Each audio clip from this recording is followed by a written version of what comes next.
Maďarský premiér Orbán včera vyhlásil, že Maďari budú otázku kvót migrantov riešiť referendum.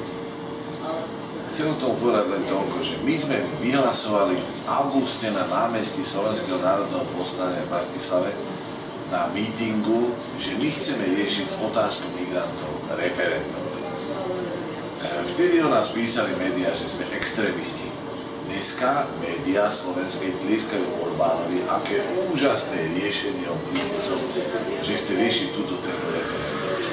Ale nie o tom som chcel hovoriť. Oveľa viac nás trápi ako stranu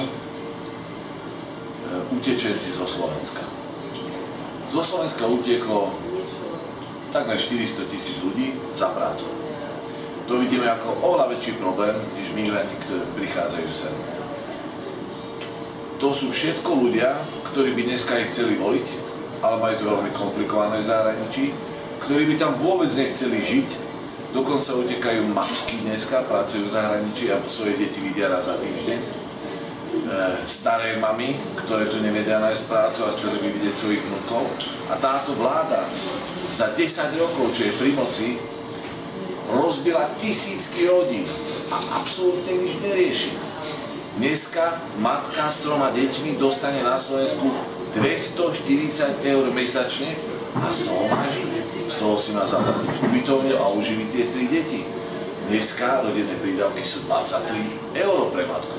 Skrátka, máme také sociálne podmienky, že v sociálnom štáte by takéto niečo niekto neočakával a zdá sa nám, že súčasná vláda absolútne nezvláda sociálny štát. Preto my chceme presadzovať 350 € mesačne pre každého občana od narodenia po smrť ako nepodmienený príjem, aby ľudia nemuseli utekať z tejto krajiny, aby si vedeli prácu vytvoriť, aby sa vedeli zamestnať za čas, keď nemajú prácu, aby vedeli kľudne žiť, aby nejaký ten základ mali, to minimum, ktoré potrebujú na život.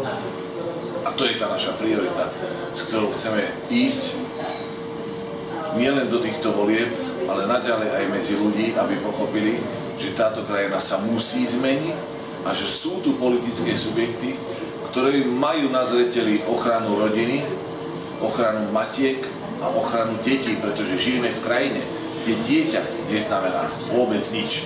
To je len čistá príťaž. A my tu budeme rozprávať, že potrebujeme emigrantov v Európe, pretože demografická otázka, ako keby my sme nevedeli robiť deti.